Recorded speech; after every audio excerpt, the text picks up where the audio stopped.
Ya, ada mungkin bagian yang untuk apa istilahnya itu untuk petugas-petugasnya lah gitu ya. Kita datang ke sana, kalau nabung berarti bawa uang, kemudian kasihkan tanda tangan, udah uang kita disimpan seolah-olah. Tetapi di sana tentu saja ada sesuatu yang menjadi mind reference or mind difference ya. Jadi perbedaan yang paling mendasar. Oke. Kita tunggu ya, ini aja ya. Oke. Ini masih banyak slide saya sebenarnya, tapi kita bisa lebih banyak diskusi terkait dengan karakter dari perbankan. Kelihatan ya di saya ini. Silakan. Itu jadi untuk memantik kenapa syariah kemudian syariah ya, karena syariah ini banyak sekali yang bahkan mereka itu ini kalau kita bilang tuh alergi jadinya gitu ya, alergi dengan kata-kata syariah. Itu banyak makanya tadi jadi syariah, jadi bukan kita yang bikin, itu adalah berdasarkan riset gitu ya, berdasarkan pengalaman yang ada di lapangan memang begitu gitu. Jadi bahwa oh iya, terus gimana nih solusinya? Ya di akhir nanti kita akan bahas tentu saja. Baik, bismillah, alhamdulillah, masyaallah. Ini pemirsa, rekan-rekan ekonomi syariah Kusmes Sifa ya, yang ada di YouTube kanal YouTube ya, betul.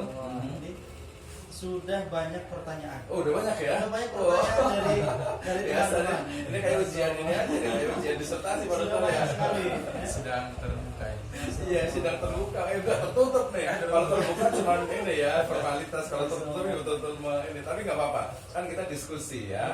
Langsung tanya dulu atau dari Pak Kang Rendra dulu nih yang nanya? Boleh, dari peserta dulu. Boleh, silakan. Gimana? Sudah beres selesai. Oke, silakan. Ini ada dari Bapak Ahmad Sohibul Izzah. Wis, Masya Allah, Sohibul Izzah, pemilik kemuliaan ya. Oh. Luar biasa nih. Dan beliau ngechat sampai berapa kali ya? Iya. Selama ini kami sering mengamati laporan keuangan publikasi Bank Syariah.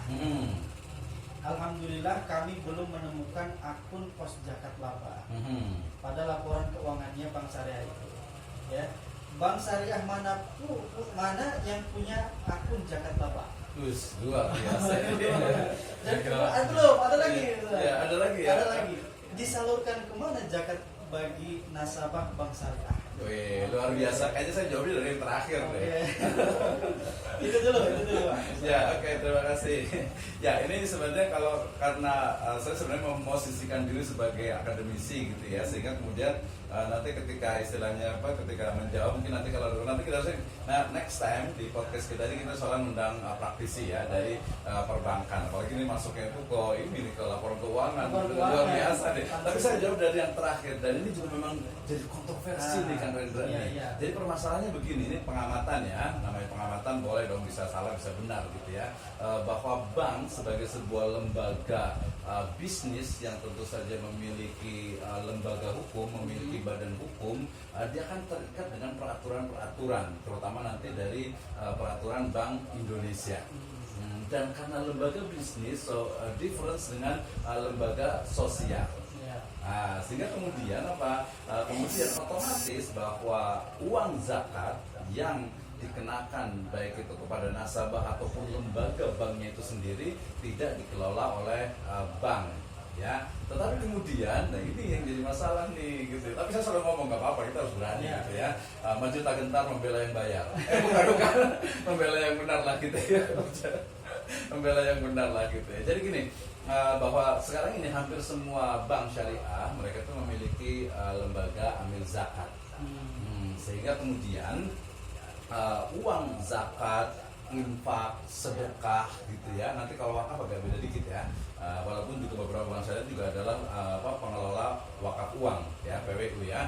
Tapi kemudian dari kembali ke zakat, infak, sedekah itu diambil dari nasabah ya, nanti akan dipisahkan berdasarkan istilahnya itu laporan keuangannya, kemudian nanti itu akan diserahkan ataupun dilimpahkan atau diberikan kepada biasanya. Ini apakah ini sebuah kesalahan atau apakah ini sebuah kontroversi ya silakan saja, tapi faktanya memang ada beberapa itu dimasukkan ke lembaga amil zakat yang merupakan ya bukan satu perusahaan juga, berbeda juga, tapi ya mungkin bisa dibilang apa ya, bisa dibilang itu turunan ya, bukan cabang juga, tapi lembaga yang dibentuk oleh ya orang-orang yang ataupun lembaga yang ada di bank itu sendiri. Misalnya kalau umpamanya satu bank memiliki las bank ini gitu ya, sehingga kemudian itu yang paling banyak terjadi, dan ini sebenarnya jadi kontroversi juga. Jadi kontroversi juga, apakah berarti kalau umpamanya nanti kan kalau di akun laporan keuangan itu biasanya ada namanya akun dana non halal, itu ada satu ya. Nah kemudian kalau zakatnya karena dia otomatis dimasukkan ke mana, ke tadi lembaga amil zakat, otomatis di sini ada dua versi. Tapi kalau yang setahu saya, kalau saya bukan di Bogor ya masih lokal aja lah ya. BPRS saya sebut saja karena positif baik, itu BPR Saman Ummah. Yang kebetulan kemarin saya juga di sana itu selalu menyebutkan memang ada dana zakatnya. Kemarin hampir sekian triliun gitu untuk zakatnya, itu cukup besar sekali itu. Zakatnya saja itu ya. Jadi artinya itu ada. Nah ini permasalahannya, kita kembalikan berarti kepada bank masing-masing dalam laporan keuangannya untuk yang sifatnya itu publik. Nah gitu ya, kalau menunjuk kayaknya kita bisa di sini belum berani deh untuk menunjuk bank ini kayaknya sudah, tapi yang saya tunjuk itu adalah BPRS, karena BPRS juga bank juga gitu ya. BPRS itu apa? Bank Pembiayaan Syariah Rakyat, BPRS. Soalnya banyak yang salah nih, dianggap itu bank perkreditan, bank pembiayaan rakyat syariah gitu ya. Nanti boleh berkunjung ke ini, kebetulan juga banyak teman-teman di BPRS Saman Ummah gitu ya. Iklan ini ya, enggak iklan, artinya saya kena 5 tahun itu buat laporan keuangannya, itu memang selalu ada akun zakat. Ada pertanyaan lagi, lanjutan dari Pak Ahmad tadi, Pak Sohibul Izzar. Luar biasa. Kenapa zakat laba ini tidak muncul di laporan keuangan publikasi? Kenapa kok nggak muncul? Ya. Kalau dalam hal ini, kalau saya, karena saya belum melihat secara detail terkait dengan laporan keuangannya, kayaknya kita perlu berhati-hati, lihat lebih dulu aja. Mendingan pertanyaannya kita pending dulu saja, gitu ya, jawabannya gitu. Karena kita tidak merasa seperti itu, karena biasanya kalau laporan keuangan memang nanti kebijakannya terkait dengan aturan-aturan dalam laporan keuangan, termasuk juga untuk istilahnya itu lapor yang menggunakan sistem PSAK-nya itu juga memang sudah tersendiri, sehingga yang laba akun zakatnya dia sebenarnya mestinya ada. Nah, karena saya bukan dari banking, ya saya menjawab itu. Kita lebih banyak kepada bagaimana sebenarnya yang basic dulu nih. Gitu, gitu ya. Baik, semoga terjawab ya Bapak Ahmad Sohibul Izzar. Insyaallah ini walaupun ada statement lagi ya, Bank Umum Syariah belum ada zakat laba di laporan keuangan, tetap ya kita perlu hati-hati. Iya betul, kita lihat dulu gitu ya, karena kita belum melihat secara fakta kan, nggak bisa juga gitu. Karena kalau yang bank tadi yang saya ketahui itu dia sudah ada akun memang khusus untuk zakat, tetapi dia memang biasanya ada beberapa bank itu dia terpisah dari laporan keuangan yang sifatnya itu dia pure business. Gitu ya, jadi kita nggak bisa kemudian menjudge seperti itu sebelum kita melihat gitu ya. Itu kayaknya PR dari Kang Rendra nih. Nggak apa-apa. Kita lihat di grup podcast Pusmesifa masih belum ada belum ada pertanyaan. Ya, kita lewat dulu. Nah ini ada pertanyaan sedikit dari saya. Paling tentang transaksi ya, Pak Bapak Muslim. Seperti halnya ketika bank syariah itu ada yang disebut dengan transaksi murabahah. Oke, murabahah. Transaksi murabahah ini bank ini seharusnya bagaimana nih? Apakah dia harusnya menyerahkan barangnya? Apakah harus, kenapa sekarang ini malah menyerahkan uangnya? Gitu, ya. Betul. Ini secara dalil kan boleh, tapi secara fakta kok malah uangnya yang dipegang oleh si pembeli. Betul, oleh nasabah ya. Nasabah. Mitra lebih tepatnya. Gitu Karena ya. murabahah ini kan bukan akad qard. Betul. Iyalah itu kan jual beli kan. Jual beli. Betul. Tapi kok kenapa yang diserahkan adalah uangnya? Nah, betul. Kenapa ya? Betul. Ini pentingnya memang tadi ketika kita membahas tentang syariah dengan syariah itu kita pahami dulu. Tadi kalau laporan keuangan itu biasa kita pahami dulu aturan-aturan yang terkait dengan laporan keuangan. Karena tadi bank syariah sendiri dia terikat dengan aturan laporan keuangannya BI. Sehingga mau nggak makanya kemudian muncul tadi ada akun dana non halal. Ya, kenapa nggak dana haram aja sekalian gitu ya? Bagi sama aja sih. Kan halal juga haram. Nah, ini adalah bagian kalau saya menyebut itu dengan proses tadarruj gitu ya. Jadi kalau saya lebih kuat tadi mengatakan bahwa ada laporan untuk zakat ini, tapi dia terpisah gitu ya. Nah, oke, kembali ke tadi. Nah, sebenarnya ada yang lebih menarik Kang Rendra nih ketika kita bicara tentang murabahah. Kalau tadi Kang Rendra kan berbicaranya lebih kepada langsung kepada karena dia dalam fatwa DSN MUI sendiri itu ada namanya akad wakalah perwakilan, dan dia adalah mubah atau yajuz atau boleh gitu ya, mewakilkan. Tapi yang paling penting yang justru yang kita bahas yang menjadi justru main problem itu adalah kalau kita murabahah gitu ya. Murabahah tadi ya, murabahah itu adalah jual beli plus ditambah dengan keuntungan. Ya, contoh paling gampangnya kan berarti saya mau beli motor ya, atau rumah lah ya. Nah, saya mau beli rumah nih, harganya yang murah aja lah 100 juta ya kan. Nah, kemudian saya datang ke bank syariah, bang ya, iya iyalah bang saya mau beli rumah nih gitu kan. Bang nanya mau beli rumah apa pak? Rumah di Bogor misalnya, harganya berapa? 100 juta. Oke, yaudah berarti rumah itu nanti kami akan beli kemudian dengan harga 100 juta, atau kadang mungkin ada diskonnya lagi dari developernya atau dari orang lain. Setelah itu baru kemudian saya atau kami bank itu jual lagi ke nasabah, ke bapak gitu, plus dengan keuntungan bank. Nah, tetapi justru di sini yang masih problem itu adalah nadhariyatur ribah ya, teori tentang keuntungan. Kan selalu tadi yang di masyarakat itu kan yang muncul, ini kok mahalan bank syariah sih daripada bank konvensional. Nah gitu, jadi harus paham dulu juga satu persepsi atau satu perspektif tentang keuntungan itu harusnya berapa persen sih, yang boleh itu berapa. Ini kok bank syariah ngambilnya untungnya banyak banget sih.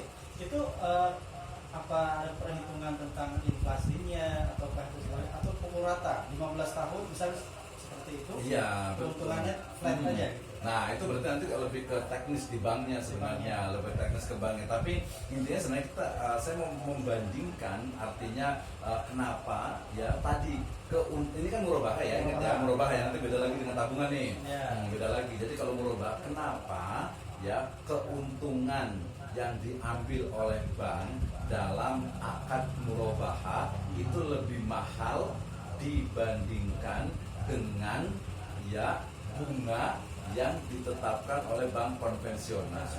Nah ini sebenarnya masalah ini juga nggak ada habisnya juga sih, panjang juga gitu kan.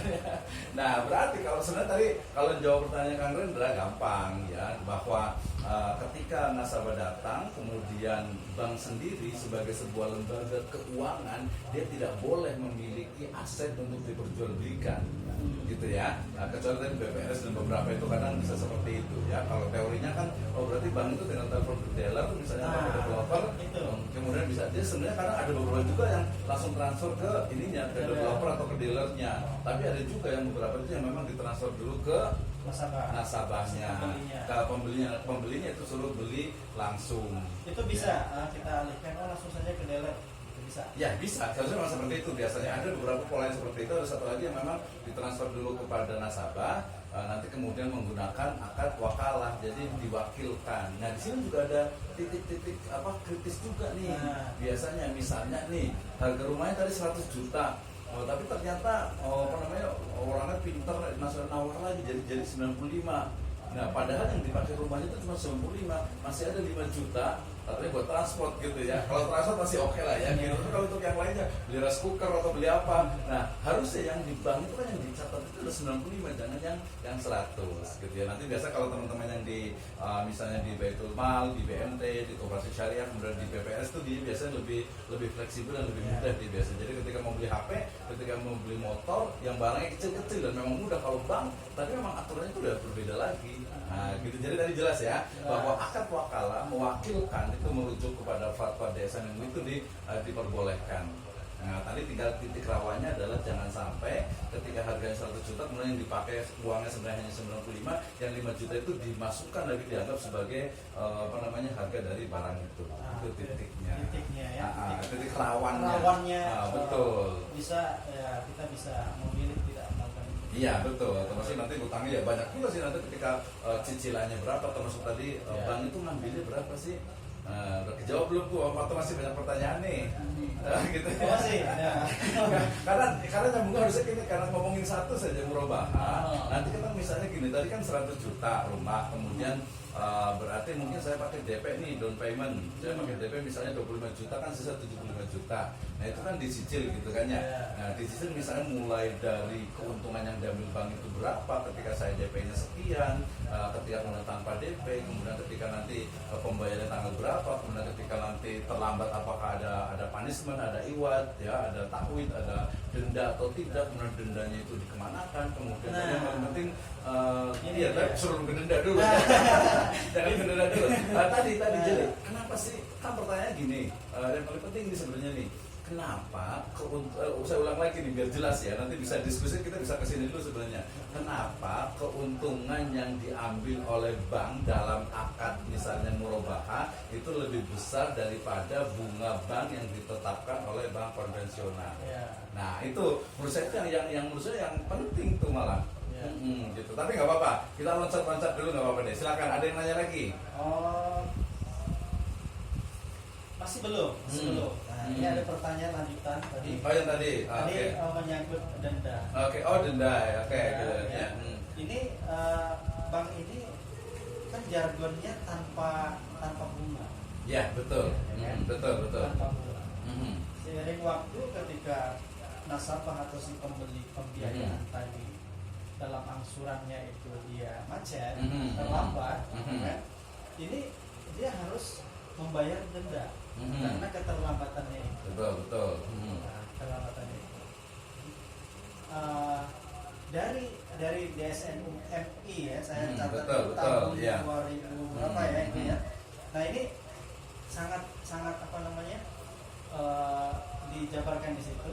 Ada yang namanya bank bisa memberikan takjir. Iya betul. Ya, memberikan takjir. Nah ini pandangan Pak Dokter bagaimana nih tentang denda dan takjir? Ya betul, menarik sekali sebenarnya. Jadi kalau dalam fikih Islam itu kan kita dihadapkan kepada dua hal.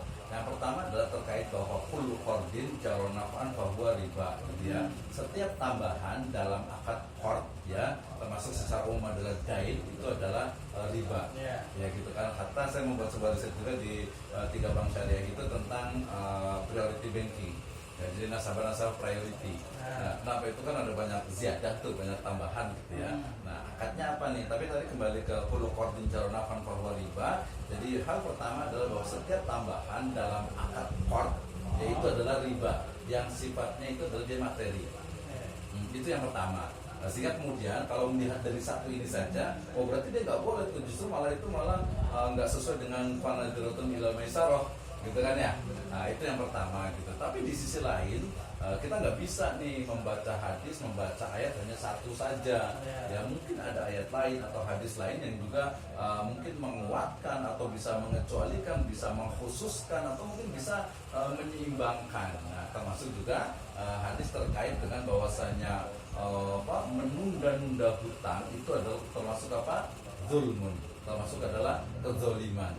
Nah, merujuk kepada ini, fatwa DSN MUI kemudian membolehkan untuk mengenakan denda bagi nasabah yang memang sengaja dia memiliki kemampuan untuk membayar, tetapi dia kadang-kadang nih ya, beberapa bisnismen itu seperti itu, lumayan lah 10 hari gitu kan, uang bisa nambah gitu, atau mungkin cairnya nanti. Nah seperti ini sebagian oleh DSN MUI itu diperbolehkan dendanya. Nah tetapi juga ada syaratnya. Syaratnya itu adalah bahwa uang denda itu dia terpisah dan wajib untuk dipisahkan dari capital, dari modalnya bank. Jadi itu tadi yang masuk ke dalam dana non halal. Dia tidak boleh dipakai oleh bank dan tidak dianggap sebagai sebuah aset. Nah, baik. Tapi ada ulama yang lain. Saya catat itu ada seorang profesor doktor. yang mengatakan Profesor Dr. Ali Muhammad Al Husain As-Sofa. Ya, betul. Dia mengatakan di dalam bukunya itu di Rosa, bank itu tidak berhak untuk menjatuhkan takjir. Nah, betul. Ya. Karena yang berhak untuk menjatuhkan takjir itu adalah kodi atau seorang pemimpin negara. Betul. Sehingga bisa menerapkan takjir itu kepada warga negara. Ya kan, warga negara. Betul. Akad antara hutang jual beli itu adalah hak muamalah antara orang per orang. Betul. Ketika terjadi persengketaan, maka ketika ada perselisihan, maka larinya adalah ke peradilan atau kodi. Betul. Ini tiba-tiba si bank syariah langsung takjir aja nih, nah gitu. Nah ini kemudian kontroversi ini, bukan kontroversi, ada pandangan yang lain, yang lebih sebenarnya menurut beberapa ulama ini lebih kuat. Ini bagaimana nih? Ya sebenarnya mudah dan jawabannya iya sama gitu.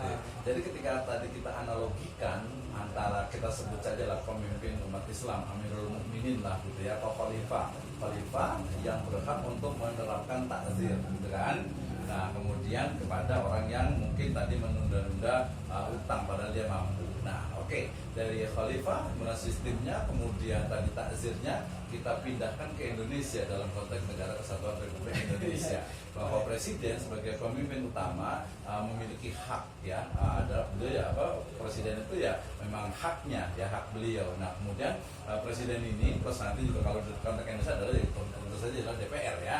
Nah DPR dengan presiden kemudian membuat sebuah undang-undang, yaitu Undang-Undang nomor 1 yang nomor 21 tahun 2008 tentang perbankan syariah. Nah di dalamnya ya ada satu nomenklatur yang menunjukkan bahwasanya DSN MUI adalah bagian tidak terpisahkan dari undang-undang, dari sebuah lembaga yang mesti ada, yang merupakan perwakilan daripada negara.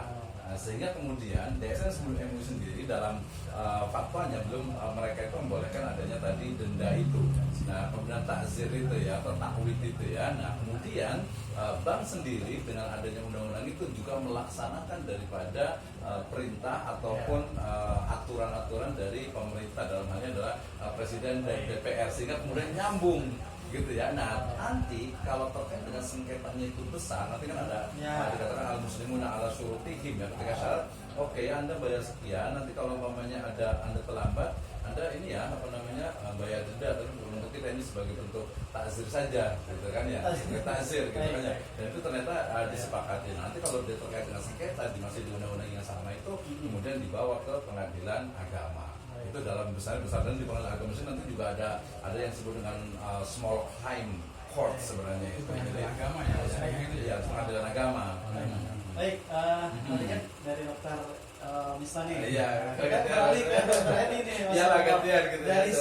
Dari sisi pendidikan, kemudian dari sisi yang lain ya, orang yang lain atau dari